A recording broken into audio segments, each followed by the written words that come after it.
Welcome back. Today we're going to talk about salt and kind of signs that you may not be getting enough. Salt is something that I have been revisiting lately in my own health journey, specifically as it relates to fascia tension, chronic pain, nervous system regulation, and brain function. So I am not a doctor, I am a dot connector, and I just kind of revisit these things from time to time, and I kind of had a hunch that I may not be getting enough salt, so I started looking into it again, and I wanted to just share the things that I found with you. So first, let's talk about why salt is important, and specifically sodium, because salt is largely made up of sodium.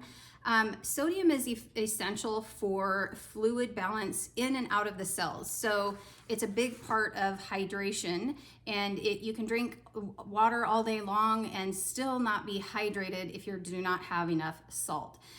It's also important for nerve signaling and muscle contraction and relaxation.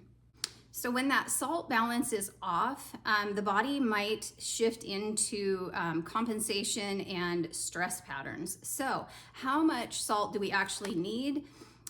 The standard guideline based on agencies like the USDA and WHO suggest 1,500 to 2,300 milligrams of sodium per day, which is approximately 3/4 to a teaspoon of salt per day. However, that is kind of a very general guideline, and it is thought that we need much more than that, and we'll get into that. So if you are somebody who sweats a lot, are under chronic stress, low carb diets, people drinking excessively large amounts of water without supplementing salt, and physically active people who use it up a lot, right? So where most people function better is between 2,000 and 5,000 milligrams of sodium a day. And that is approximately 1 to 2.5 teaspoons a day. Let's talk about types of salt. So that cheap salt that you buy in the grocery store is highly processed. It often has anti-caking agents. It is sometimes supplemented with iodine, but the other minerals have been stripped off. So yes, it is effective for sodium chloride, but may not be the best choice for the rest. So I do not use that. Sea salt is evaporated from seawater. It contains trace minerals depending on the source, and it is less processed than regular table salt. So you've got your Celtic sea salt or your Mediterranean sea salt. I do have Celtic sea salt on hand. In fact, I keep a little jar of it, and I will snack on a little crystal here and there. Himalayan pink salt is another one that I use. This is mined rock salt, and it contains trace minerals, and it is still primarily sodium chloride, but just much less refined. And then you have mineral-rich blends like real salt. That is another one that we use, and that does have higher trace minerals than your standard table salt as well. So what depletes salt in the body? Number one is stress. When our body is under stress, we tend to need more salt because our body is using it. Number two is caffeine. In fact, I've read that 4 cups of coffee depletes about 1/2 teaspoon of salt from the body. So if you're a coffee drinker like me, you need to increase your salt. You may need to increase your salt intake. I am not a doctor, and I'm not giving medical advice. And the next one is sweating. So if you are a person that is very physically active, you're working out, you're sweating, I use a sauna several times a week. So sweat is another way that we can lose our salt. Drinking a lot of water without minerals in it. And then poor sleep, and carbohydrates play a role here too. So low carb means that our glycogen drops and more water is released, and sodium goes with it. So the common thinking is that if you are on a low carb diet, you may need to increase salt. All right, so let's talk about fascia, because this is something that I have been looking into more again, is fascia and how, tight fascia can really restrict our lymphatic fluids and, flow. It just restricts flow, right? If your fascia is tight, you're going to have restricted flow in the body. So fascia is a continuous tissue network. It wraps around our muscles, organs, nerves, and blood vessels.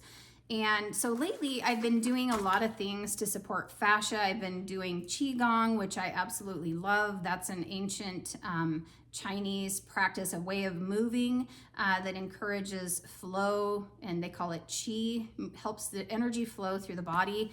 And there's so many really amazing movements that just help open up the hips and the body in different ways.